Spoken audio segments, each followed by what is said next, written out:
अपनी माँ की इकलौती बेटी है। आखिर में जो भी मायके में रहेगा वो सब इसे ही तो मिलेगा। इन शॉर्ट सब तेरा। अच्छा तो ये दिन आ गया कि ये मैथ्स लगाकर मैं लड़की को पटाने जाऊं। प्लीज यार, ये चीज ना मुझे पसंद नहीं है। और अटाने पटाने में तो मैं मानता भी नहीं हूँ।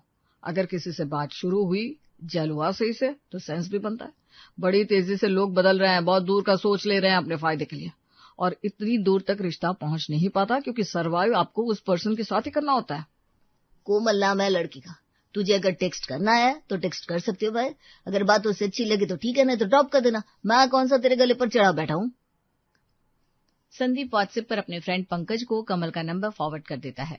पंकज, जिसे इन चीजों में बिल्कुल इंटरेस्ट नहीं था, वो इस मैसेज को इग्नोर मार देता है। वो इस वाक्य को पूरी तरह भूल जाता है। 2 महीने बाद पुष्पा जी कह दीजिए अपने लाडले बेटे को, शादी की इतनी आग लगी है तो जाकर किसी गरीब मजबूर की बेटी को ब्याह कर घर ले आए। इस तरह बाहर दूसरे की बेटियों को ताका झांकी करके जेल का रास्ता ना खुले। पूरे जिंदगी अपने परिवार की इज्जत बचाता रहा मैं, अब ये हमारी इज्जत को कालिक लगाएगा। क्या बात हो गई जी, ऐसी बातें क्यों कर रहे हैं? ऐसा क्या कर दिया पंकज ने? मेरा बेटा तो किसी पराई औरत को नजर उठाकर देखता भी नहीं। महाशय को कमरे से बाहर बुलाइए, हमारे सामने ये शरीफ ज्यादा बनता है और पीछे लड़कियों को छेड़ता है। पूरी मार्केट में हल्ला है कि पंकज यहाँ वहां लड़कियों को ताड़ता फिरता है। पुष्पा ये बात सुनते ही भागती हुई पंकज के कमरे में जाती है। पंकज के कानों पर ये बात जाती ही उसकी आंखें भीग जाती हैं। दुनिया की बातें आपको सही लगती है पर अपने बेटे की नहीं। वो चुन्नी लाल दुनिया भर में फालतू की अफवाहें फैलाता रहता है। आपको पता नहीं है क्या उसका नेचर। पंकज अपना फोन उठाता है और अपने घर से बाहर निकल जाता है। पार्क में अकेला बैठा पंकज यहाँ वहां की 10 बातें सोच रहा था। संदीप ठीक ही कहता है, एक उम्र के बाद अपनी पर्सनल लाइफ होनी बहुत जरूरी है। आज मेरी लाइफ में कोई लड़की होती तो वो मुझे समझती। पापा की सोचकर कभी किसी की और नजर उठाकर देखा नहीं। उसमें भी अब लोग कह रहे हैं 30-32 साल का लड़का हो गया है, शादी नहीं हो रही, इसलिए यहाँ वहां ताक झांक कर रहा है। क्या दुनिया है। टफ से टफ इंसान के जीवन में ऐसा मोड़ जरूर आता है जब वो इमोशनली ड्रेन महसूस करता है और इस वक्त उसे एक साथी की जरूरत महसूस होती है। उस वक्त जो हाथ आपके हाथों पर रखते उसे आप जीवन भर के लिए थाम लेना चाहते हैं। Hi Komal, Pankaj this side, got your number from Sandeep. I know. Can we meet? अकेलेपन में पंकज का कोमल को किया हुआ मैसेज और उसका तुरंत किया हुआ रिप्लाई पंकज और कोमल के मिलने का रास्ता तय कर लेती है। दोनों की बातें रोज होने लगती है, दोनों डेट करने लगते हैं और फाइनली 6 महीने बाद पंकज कोमल से शादी करने का तय कर लेता है। मुझे तो कोई दिक्कत नहीं है बेटा, तू चाहे अंधी लूली लंगड़ी ही बहू बनाकर लिया, इंसान मन से अच्छा होना चाहिए, बाकी की कुछ भी हो क्या फर्क पड़ता है। तो कोमल तो अंधी लूली लंगड़ी भी नहीं है मम्मी। बचपन में उसके पापा ने उसकी माँ को घर से निकाल दिया था, अकेले पाला है उसकी माँ ने उसे। उस दिन तो पापा आप कह रहे थे किसी मजबूर लाचार की बेटी को शादी करके ले आओ। अब इससे मजबूर और कौन होगा? अरे मजबूर बोला था, तू तो किसी को भी उठा कर ले आया। लड़की जो खानदानी होती है वही घर निभा पाती है। जिसने बचपन में ही अपनी माँ को परिवार से अलग होते देखा हो उसके अंदर तो रौब रहेगा ही। हर बात में घर छोड़ने की बात तो करेगी। न पीछे कोई रोने वाला, न आगे कोई गाने वाला। ननिहाल का दिया हुआ छोटा सा घर है, वही सब कुछ है। जिन लोगों को खोने का कोई डर नहीं होता ना, उन लोगों से रिश्ता बड़ा भारी पड़ता है। ऊपर से लड़की हमारी जात की भी नहीं है। देखिए जी, बोलना तो नहीं चाहिए, बहनें तो आपकी भी 2 हैं जो अपनी ही बिरादरी में गई है पर रोज पीटती है अपने पतियों से। तो रंग रूप जात बिरादरी इन चीजों की तो बात आप मेरे साथ मत ही कीजिए। ये सब अपना अपना भाग्य होता है। और वैसे भी आप कह रहे थे ना आपका बेटा शादी नहीं कर रहा, इसके कारण लोग इसकी बातें बना रहे हैं, तो करने दीजिए ना आप इसे अपने मन की, नहीं तो ढूंढ कर ले आइए कोई अच्छी लड़की। मतलब दोनों माँ बेटे एक होकर बैठे हैं। करो भाई जो करना है, कुछ होगा तो मैं बचाने नहीं आऊंगा। और बस आधी नाराजगी आधी मुस्कान के साथ विनोद कोमल और पंकज के रिश्ते को अपना लेता है। अपनी बहू को विदा होते देख विनोद की आंखें भर आती है। समधन जी, आपकी बच्ची अपने ही घर जा रही है, आप दुखी मत होइए। और ये घर भी तो आपका ही हुआ, आपका बेटा रहता है इस घर में। जरूरत लगे तो आप बेझिझक आ सकती हैं। समझ लीजिए यह आपका भाई आपसे कह रहा है। पंकज और पुष्पा मुस्कुरा देते हैं। विनोद का दिल मोम की तरह था, अपनी बहू के आंसू देखकर फट से पिघल गया। पंकज कोमल का हाथ पकड़कर अपने नए जीवन की शुरुआत करता है। सच कहूं कोमल, जिस दिन संदीप ने मुझे तुम्हारा नंबर भेजा था ना, मुझे आइडिया भी नहीं था कि ये रिश्ता यहाँ तक पहुंच जाएगा। मतलब मैंने पहली बार मैसेज किया, सीधा मिलने बुला लिया और किस्मत देखो तुम आ भी गई। और अब सीधे मेरे घर में। पंकज खुद ही खुद में बोले जा रहा था, लेकिन कोमल का ध्यान उस पर था ही नहीं। वो तो सीलिंग से लटके हुए पंखे को देख रही थी। तुम सुन रही हो? 90,000 की सैलरी है ना तुम्हारे, और कमरे में एसी भी नहीं है? Are you serious? पंकज, मुझे ये सब ना पहले पूछ लेना चाहिए था। मैंने भी बचपना दिखा दिया। अरे वो मेरा घर पुराना है ना, और ये बिजली की तारें इस पंखे का वोल्ट ही बर्दाश्त कर ले, बड़ी बात है। वायरिंग चेंज करवानी होगी पूरी, और भी कई काम है। इसीलिए तो मैं कह रहा था जरा टाइम लेकर शादी करते हैं, पर मम्मी को लगा कि मैं कोई फ्रॉड लड़का हूँ जो समय का कहकर तुमसे हाथ छुड़ाकर भाग जाऊंगा। इसलिए मैंने सोचा पहले तुम्हें घर ले आता हूँ, उसके बाद घर को तुम्हारे हिसाब से बदल दूंगा। पंकज और कोमल बिस्तर पर लेट जाते हैं। पंकज प्लीज इस साइड आ जाओ, मैं उस साइड चली जाती हूँ। उधर खिड़की है ना, मुझे हवा की जरूरत है। और हाँ, जब एसी लगाओगे ना तो फॉल सीलिंग जरूर करवाना। फॉल सीलिंग में चांद सितारे बहुत सही लगेंगे। मुझे ना खुले आसमान का नजारा बहुत पसंद है। आप कहे तो असली चांद ही ले आओ मैडम। पूरी रात कोमल यहाँ से वहां करवटें बदलती रह जाती है। अगली सुबह, बहू बेटा उठे नहीं अब तक, जरा कुआं पूछ ले फिर आराम कर लेना। पुष्पा की आवाज से पंकज की नींद खुलती है। कोमल, मम्मी दरवाजे पर है, उठ जाओ। अरे सोई कहाँ हूं कि उठ जाऊं? पंकज दरवाजा खोलता है। हाथ में चटक लाल रंग की साड़ी लिए पुष्पा अंदर आती है। अच्छी चमक दिख रही है चेहरे पर। थैंक यू मम्मी जी, आप ठीक से सोई थी ना? पगली कहीं की मुझसे पूछ रही है। अच्छा तू फटाक से नहा ले, और ये साड़ी और कुछ गहने हैं, इन्हें पहनकर बाहर आ जा। सब औरतें तेरा ही इंतजार कर रही है। पूजा साड़ी और गहने रखकर कमरे का दरवाजा सटाकर बाहर निकल जाती है। नो वे पंकज, मैं ऐसी चमकीली साड़ी नहीं पहनने वाली। अच्छा तो ठीक है, मत पहनो।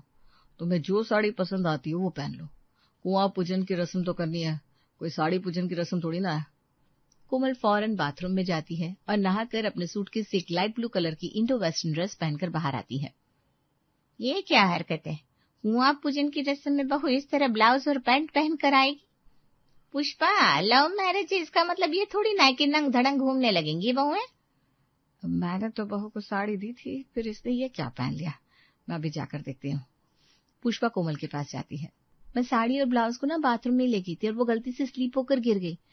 साड़ी गीली हो गई इसलिए मैं पहन नहीं पाई। सामने यही कपड़ा था तो हड़बड़ में पहन कर आ गई। वही मैं सोचू मेरी बहू मेरी बात तो काटेगी नहीं। बस ये दुपट्टा है ना बहू, इसे जरा सामने थोड़ा ढक ले। हाँ, और सर भी एक बार रस्म हो जाए, उसके बाद कमरे में जैसे रहना हो रहना है। सभी औरतों के साथ कोमल कुआं पूजन की रस्म के लिए निकलती है।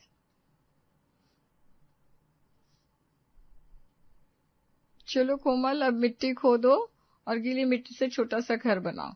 उसे बाहर ताजे गोबर से लेप करो, फिर दिया जलाकर उस मिट्टी के घर को दिया दिखाओ। ये रस्म घर की वृद्धि के लिए होती है। मैं अपने हाथ को किसी मिट्टी गोबर में नहीं डालने वाली आंटी जी, सो सॉरी।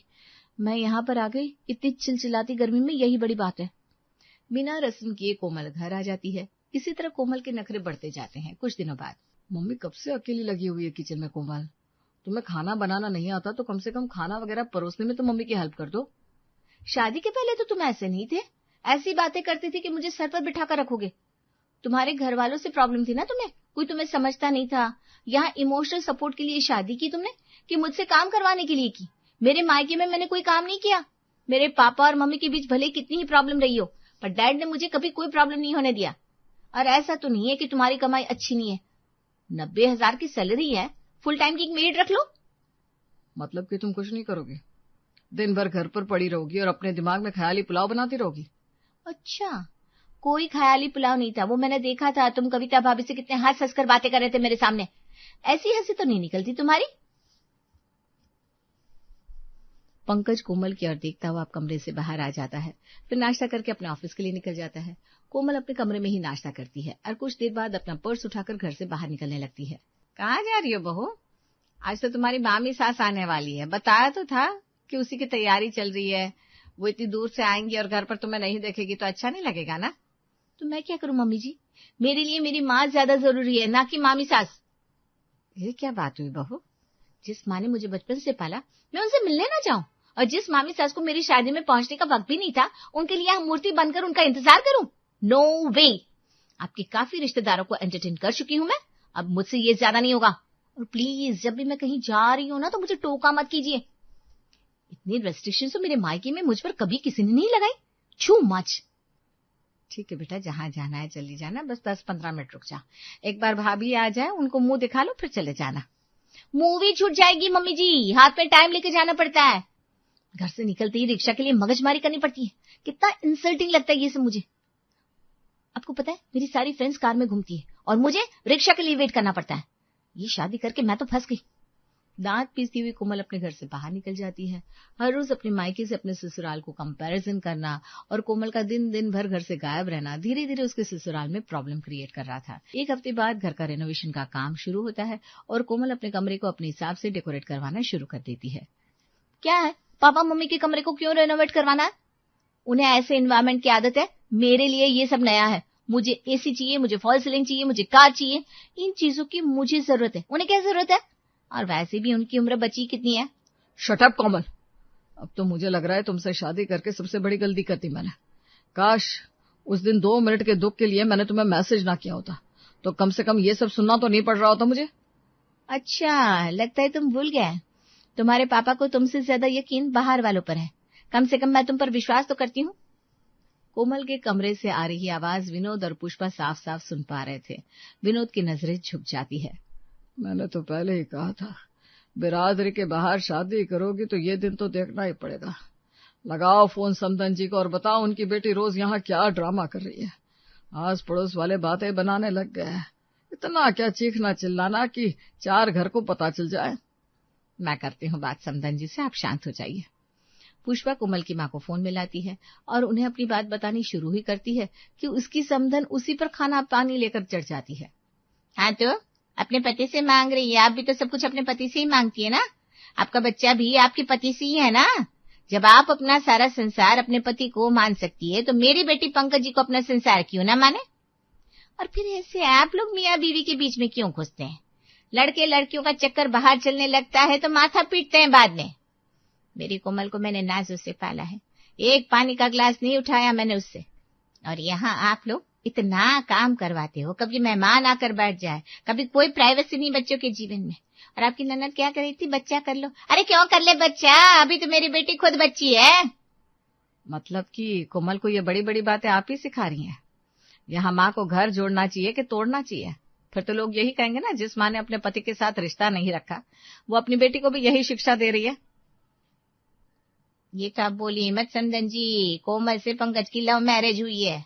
अगर मैं चाहूँ ना तो पंकज जी के साथ कोमल को अपने घर बुला लूं, फिर आप दोनों मियाँ बीवी इस उम्र में अकेले हो जाएंगे। अगर आपका पंकज इकलौता है तो मेरी कोमल भी इकलौती है। जितनी शांति से सब कुछ हो रहा है ना, होने दीजिए, वरना दिक्कत आप लोगों को ज्यादा होगी। पुष्पा अपने बेटे का घर बचाने के लिए चुप रह जाती है, पर कोमल अब कहाँ रुकने वाली थी। कुछ दिनों बाद पंकज के दोस्त संदीप की एंगेजमेंट थी।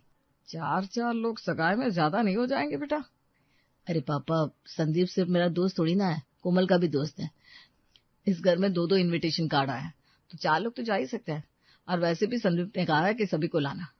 आप भी क्या जी, पूरे 2100 का लिफाफा दे रहे हैं सगाई में, तो 4 लोग तो खाएंगे ना। और संदीप कौन सा पंकज की सगाई में नहीं आया था, उसके तो चाचा चाची भी आए थे। हमारी तो घर वाली बात है, आप इतना मत सोचिए। आपने बोल तो दिया मम्मी जी, पर सब जाएंगे कैसे? देखिए, घूम फिर कर बात आती है बाइक पर। एक बाइक है, उस पर मैं और पंकज चले गए तो आप और पापा जी कैसे आएंगे? इसीलिए मैं कहती हूँ कि कार मैंडेटरी है। और वैसे भी बाइक में भी कोई क्या ही जाएगा। मैं तो कहती हूँ मम्मी जी, आप और पापा जी और पंकज आप तीनों चले जाओ बाइक से, नहीं तो फिर मेरी तो हेयर स्टाइल खराब हो जाती है। तुम्हारी बात में वैसे दम तो है कोमल। एक ओला कर लेंगे, उसमें क्या है। मुझे नहीं जाना। वो क्या होता है ना, रिटर्निंग के वक्त अगर लेट हो गया, उस वक्त ओला नहीं मिली, फिर संदीप के आगे पीछे घूमो। भाई घर में कोई गाड़ी हो तो हमें भिजवा दो ना, फिर अगर लेट घर पहुंचे तो नींद भी लेट से खुलेगी। फिर यहाँ तो 6 से 7 बजते बजते पापा जी की गार्गल की आवाज, मम्मी जी के बर्तन बजाने शुरू हो जाते, सर में दर्द होने लगता है मेरे। डोर्स और विंडो ना कमरे की नॉइज कैंसलेशन वाले होने चाहिए। शादी के पहले तुम्हारे मायके में मम्मी पापा जा चुके हैं। 2 कमरे हैं, जिसमें से एक की छत टपकती रहती है और दूसरी जैसी भी है उसमें ही तुम और मम्मी जी रहती हो। उसमें भी कभी तुम्हारे मामा मम्मी आकर कलेश कर देते हैं, कभी तुम्हारे पापा। तुम्हारे मायके में क्या है क्या नहीं, इसके ऊपर मैंने तुमसे कभी सवाल नहीं किया। पूरे 25 लाख का लोन लेकर मैंने शादी की, 1 रुपए का भी खर्च तुम लोगों से नहीं करवाया। उस लोन को मैं चुका पा रहा हूँ कि नहीं, ये बिना पूछे बिना जाने तुम रोज मुझ पर खर्च बढ़ाती जाती हो। ये क्या बोल रहे हो तुम? जिस हिसाब से तुम यहाँ हर चीज में कोई ना कोई कमी निकालती रहती हो ना, लगता है जैसे तुम किसी राजाओं के घर से आई हो। कोमल को बाबू सोना कहकर समझाता हुआ पंकज जब उसे उल्टा जवाब देकर आईना दिखा देता है तो उसके तोते उड़ जाते हैं। देखो, बदलाव शादी के बाद ही आता है। मुझे पता है कई लोगों ने तुम्हारे कान भरे हैं कि शादी के बाद अपने पति से हर चीज की इज्जत करना, वो तुम्हें सब कुछ दे देगा, पर उसके लिए तुम्हें भी तो ये समझ रखनी होगी कि तुम्हारा पति किस हालात से गुजर रहा है। तुम दोनों को एक दूसरे को समझ कर चलना पड़ेगा बेटा। जैसे यहाँ तुम हर चीज में कमी निकालती हो, हमें नीचा दिखाती हो, अगर यही काम पंकज तुम्हारे घर जाकर करे तो तुम्हें कैसा लगेगा? I am sorry Pankaj, mummy ji, papa ji, I am sorry. चल छोड़ बहू, ये बोल संदीप की शादी में किस रंग का कुर्ता पहनूं? आप भी ना पापा जी। शहर के सबसे आलीशान वेडिंग हॉल में शादी का मंडप सजा है, जहां आज सिया और कबीर शादी के अटूट बंधन में बंधने जा रहे हैं। अपने आप में सिमटी हुई छुई मुई सी सिया और पूरे समय फोन पर व्यस्त कबीर आज सबकी नजरों का मेन अट्रैक्शन थे। कबीर, कम से कम आज तो काम को साइड में रख दो बेटा। तुम्हारी जिंदगी का इतना स्पेशल दिन है और तुम बस फोन में ही बिजी हो। क्या करूं मम्मी, ये बात क्लाइंट समझते नहीं ना। अच्छा ठीक है, अब फोन बिल्कुल बंद, ओके। लेकिन तभी कबीर का फोन फिर से बजता है और आदत के अनुसार वो झट से उसे रिसीव कर लेता है। तुम नहीं मानोगे। रस्में पूरी होती हैं और सिया विदा होकर मल्होत्रा निवास में आती है। हंसी मजाक के बीच सिया के गृह प्रवेश की रस्म होती है और डरी सहमी सी सिया घर में एंट्री लेती है। सिया को उदास देखकर उसकी नंद खुशबू उसके पास आती है और प्यार से उसका हाथ अपने हाथ में लेकर कहती है, कंफर्टेबल हो जाओ सिया, ये अब तुम्हारा ही घर है। अब हम सब तुम्हारे अपने ही हैं। तुम्हें थकान हो रही हो तो चलो थोड़ी देर लेट जाओ, फिर कुछ रस्में भी पूरी करनी है।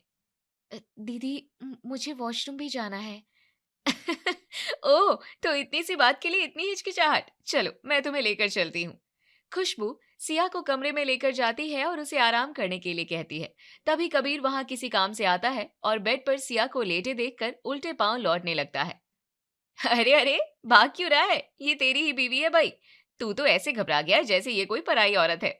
अब तू थोड़ी देर सिया के पास बैठ, मैं मम्मी का हाथ बटाती हूँ। तुम ही बैठ जाओ ना दीदी, मैं बाहर का कुछ काम देख लेता हूँ। खुशबू के जवाब का इंतजार किए बिना कबीर जल्दी से चला जाता है।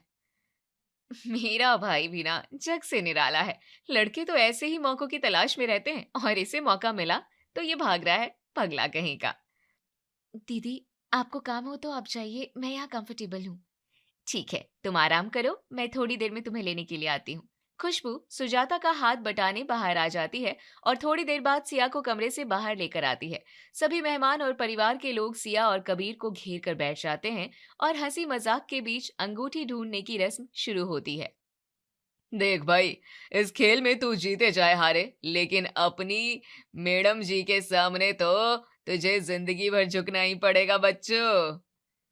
हा, आप तो ऐसे कह रहे हैं जैसे आप तो मेरे गुलाम ही बने फिरते हैं। देखो, इनकी बातों में न आना, बड़े छुपे रुस्तम है ये। गुलाम ही तो है जीजू आपके, सारा जमाना यूं ही इन्हें आपका दीवाना नहीं कहता। क्या तुम भी। चलो भाई, हम पुराने लोगों को छोड़कर अब जरा नए नवेले जोड़ों पर भी गौर फरमाया जाए। इसी तरह बाकी कपल की भी खूब खिंचाई होती है, लेकिन इस हंसी मजाक और छेड़छाड़ के बीच शर्मीली सिया मुंह नीचे करके सबकी बातें सुनती है और कबीर के चेहरे पर बस हल्की सी मुस्कान होती है। अगले दिन, सिया बेटा, आज तुम्हारी पहली रसोई की रस्म है। तुम्हें जो भी मीठा बनाना आता है बना लो। जो मीठा बनाना हो मतलब? सिया, तुम तो कबीर की पसंद का ही कुछ बनाना। जाओ, वो कमरे में बैठा है, उससे पूछ कर आओ कि आप मीठे में क्या खाएंगे जी। शर्मीली सिया नीचे मुंह करके वहीं खड़ी रहती है तो खुशबू उसका हाथ पकड़कर उसे उसके कमरे में ले जाती है और शरारती अंदाज में कहती है, लो जी, अब मैं तुम्हें तुम्हारी मंजिल तक तो ले आई, अब आगे का काम तुम्हें ही करना होगा। पूछो क्या पूछने आई थी? पूछो भाई, तुम्हारे ही पतिदेव हैं ये। जी, वो मैं पूछ रही थी कि आप मीठे में क्या खाएंगे? जो तुम्हें पसंद हो वही बना लो। भाई, मेरी भी अरेंज मैरिज ही हुई थी, लेकिन इतने शर्मीले तो हम दोनों भी नहीं थे। तुम्हारी तो लगता है राम मिलाई जोड़ी है, एक शर्मीली तो दूसरा संकोची। सिया हलवा बना लेती है और पहली रसोई की रस्म पूरी होती है। यहाँ भी मेहमानों की छेड़छाड़ का जवाब दोनों शर्म और संकोच से ही देते हैं। हंसी मजाक करते हुए सभी खाना खा रहे होते हैं। हलवा तो कितना स्वादिष्ट बना है, लेकिन कबीर तो तारीफ भी नहीं कर रहा है भाई। लगता है उसे पसंद नहीं आया है शायद। भैया को तो तब पसंद आएगा ना जब सिया भाभी उन्हें अपने हाथों से खिलाएंगी। हाँ, ये बात तो बिल्कुल सही है। चलो भाई सिया, अब तुम ही अपने हाथों से कबीर को हलवा खिला दो, हमें पता तो चले कि इसे पसंद भी आया है या नहीं। सिया शर्मा कर मुंह नीचे करके ही बैठी रहती है। शर्म के कारण उसकी आवाज तक नहीं निकल पाती है। उसकी हालत देखकर खुशबू झट से कहती है, अच्छा ठीक है, हमारी प्यारी सी भाभी तो शर्मा ही रही है भाई।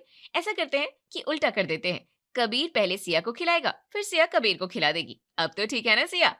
सब कबीर कबीर करते हुए हूटिंग करने लगते हैं और कबीर सकुचाते हुए एक चम्मच हलवा सिया को खिलाता है। सबके सामने सिया शर्म से लाल हो जाती है और चाहकर भी कबीर को खिला नहीं पाती। चलो भाई, कोई बात नहीं, वैसे भी अब ये दोनों दो जिस्म एक जान है। कबीर ने खिलाया क्या और सिया ने खिलाया क्या, एक ही बात है। कुछ दिन बाद खुशबू और बाकी सभी मेहमान अपने अपने घर लौट जाते हैं और घर में रह जाते हैं सुजाता, कबीर और सिया। लेकिन सिया और कबीर शर्म और संकोच के कारण नए जोड़ों की तरह बर्ताव ही नहीं कर पाते हैं। एक दिन सुजाता कबीर से पूछती है, कबीर बेटा, हनीमून पर जाने की क्या प्लानिंग है तुम लोगों की? कब जा रहे हो? अभी तो ऐसी कोई प्लानिंग नहीं है मम्मी, काम से समय मिले तो सोचू ना। काम से समय मिलता नहीं, निकालना पड़ता है बेटा। कम से कम बहू को रोज घुमाने तो ले जाया कर, थोड़ी बातें भी तो किया करो ना तुम दोनों। तुम लोग तो अजनबियों की तरह बस हूँ हाँ में बातें करते रहते हो। तभी वहां सिया आ जाती है और सुजाता से पूछती है, मम्मी जी खाने में क्या बनाऊं? मुझे तो सब अच्छा लगता है बहू, तुम तुम्हारे पतिदेव से पूछ लो, वो जो कहेगा वो बना लो। क्या खाएंगे आप? कुछ भी बना लो। सिया के छोटे से सवाल का छोटा सा जवाब देकर कबीर फिर से लैपटॉप में सिर घुसा लेता है। इसी तरह शादी को 2 महीने हो जाते हैं, लेकिन ना तो सिया बाहर घूमने जाने की जिद करती है और ना ही कबीर ऐसी कोई प्लानिंग करता है। सुजाता को दोनों का ये बर्ताव खटकने लगता है। इन्हें देखकर तो लगता ही नहीं कि दोनों की अभी अभी शादी हुई है। अरेंज मैरिज है तो क्या हुआ, पति पत्नी को घुलने मिलने में इतना समय थोड़ी ही लगता है, और आजकल के जमाने में तो बिल्कुल भी नहीं। एक दिन खुशबू का फोन आता है और वो अपनी मम्मी से घर के हालचाल पूछती है। और कबीर और सिया कैसे हैं? अभी तो खूब घूमना फिरना और शॉपिंग चल रही होगी दोनों की। अरे कहाँ, इन 2 महीनों में बस एक बार बाहर निकले हैं दोनों साथ में।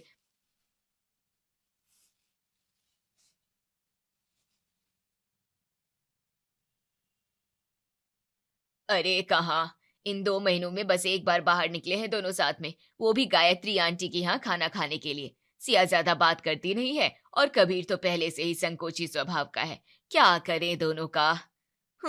मम्मी ऐसा करो ना, तुम कुछ दिनों के लिए मेरे पास आ जाओ, हो सकता है तुम्हारे सामने झिझकते होंगे दोनों, कुछ दिन अकेले रहेंगे तो उनके बीच की नजदीकियां बढ़ जाए शायद। सुजाता ऐसा ही करती है और अपनी बेटी के यहाँ चली जाती है। कुछ दिन रहने के बाद वो इस उम्मीद में वापस आती है कि अब उसके बेटा बहू भी बाकी नए नवेले जोड़ों की तरह रोमांटिक हो गए होंगे, लेकिन घर का सीन सेम वही का वही होता है। सुजाता फोन पर खुशबू से बात करती है। पूरे 2 हफ्ते ये लोग अकेले रहे हैं खुशबू, लेकिन अब भी इनके बीच में कुछ नहीं बदला है, दोनों अभी भी अजनबियों की तरह ही रहते हैं। क्या बात कर रही हो मम्मी? इनके साथ के कपल्स को देखो, कितनी मस्ती में रहते हैं, और ये दोनों तो लगता है जैसे जवानी में ही बूढ़े हो गए हैं। ना बाहर घूमने जाते हैं, ना हंसी मजाक करते हैं, एक दूसरे की बात का बस हाँ हूं में जवाब देकर छुट्टी करते हैं। ये तो अच्छी बात नहीं है मम्मी, एक दूसरे से बातें शेयर नहीं करेंगे तो अकेलेपन से घिर जाएंगे। कुछ दिन और देखो, शायद सब ठीक हो जाए। भगवान करे सब ठीक हो जाए। वैसे ये इतना पर्सनल मामला है ना कि हम उनसे खुलकर बात भी तो नहीं कर सकते हैं। शादी को 5 महीने होने के बाद भी जब हालात बिल्कुल भी नहीं बदलते, तो सुजाता कुछ ठोस कदम उठाने का सोचती है। मैं इनसे खुलकर बात तो नहीं कर सकती, लेकिन कुछ ऐसा जरूर करूंगी, इनमें नजदीकियां अपने आप बढ़ जाएंगी। अगले दिन, सिया बहू, पिछले महीने सारी चीजों का बिल बहुत ज्यादा आ गया है, सब चीजों के दाम भी काफी बढ़ गए हैं। मेड ने भी पैसे बढ़ाने के लिए कह दिया है, अब हमें अपने खर्चों पर कटौती करना बहुत जरूरी हो गया है। जी मम्मी जी, मैं ध्यान रखूंगी। हाँ, इसका मतलब ये नहीं कि हम बिल्कुल ही हाथ रोक कर चले, लेकिन जहां भी पैसा बचा सकते हैं हमें वहां बचाना है, ठीक है? सिया हाँ में सिर हिला देती है। रात को कबीर के आने के बाद सिया किचन में तीनों के लिए खाना थालियों में सर्व कर रही होती है कि सुजाता आकर कहती है, बहू, मैंने कहा था ना तुमसे कि जहां बचत हो सकती है हमें वहां करनी है, तो फिर ये 3 थालियां क्यों? तुम और कबीर एक ही थाली में खाना खाओगे आज से, ठीक है? लेकिन मम्मी जी। लेकिन वेकिन कुछ नहीं, बर्तन ज्यादा निकल रहे हैं इसलिए बाई बहुत किलकिल करती है, ऊपर से साबुन का खर्च अलग। तुम 2 ही थालियां लगाओ, ठीक है?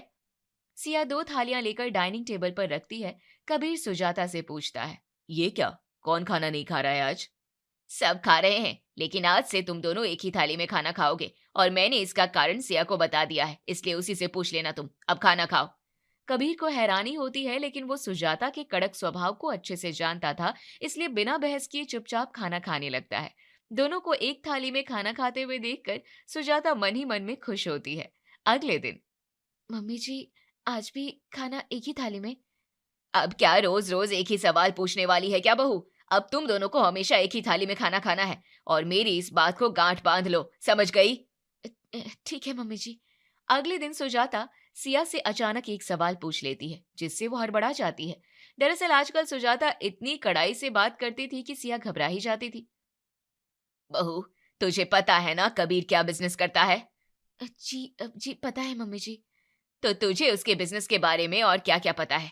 जैसे कि वो कहाँ से माल लाता है, कैसे सेल करता है, कितना प्रॉफिट है, कहाँ नुकसान हो रहा है, ये भी पता होगा तुझे? नहीं मम्मी जी, इतना सब तो मुझे नहीं पता है। तो अब से पता करना शुरू कर दे। तू उसकी पत्नी है ना, उसके जीवन के उतार चढ़ाव के बारे में जानकारी नहीं रखनी चाहिए क्या तुझे? हो सकता है कि तेरी कोई सलाह उसके काम आ जाए। जी मम्मी जी। सिर्फ जी मम्मी जी कह देने से कुछ नहीं होगा। आज से उसके साथ बैठकर सब देखना और सीखना पड़ेगा तुझे, समझी? क्या फायदा फिर तेरे इतना पढ़े लिखे होने का? मैं ध्यान रखूंगी मम्मी जी। अगले दिन, बहू, कबीर का टॉवल कितना खराब हो गया था, तुमने ध्यान भी नहीं दिया क्या? मैंने उसे फेंक दिया है, अब नया टॉवल अगले महीने ही आ पाएगा, तब तक दोनों एक ही से काम चलाना, ठीक है? ठीक है मम्मी जी।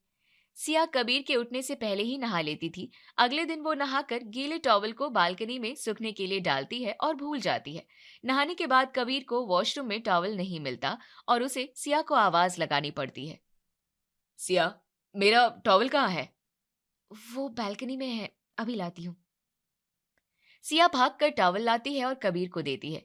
टॉवल देते समय दोनों एक दूसरे के हाथ से टकराते हैं और पहली बार दोनों के शरीर में सिहरन सी दौड़ पड़ती है।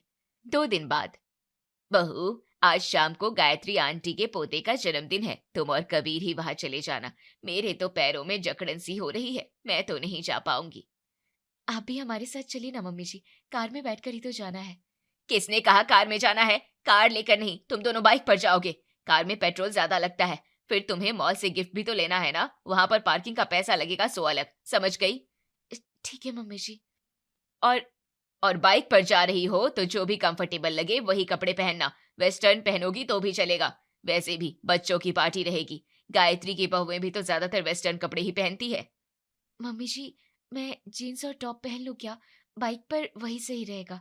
बिल्कुल पहन लो और खूब अच्छे से तैयार होकर जाना, ठीक है?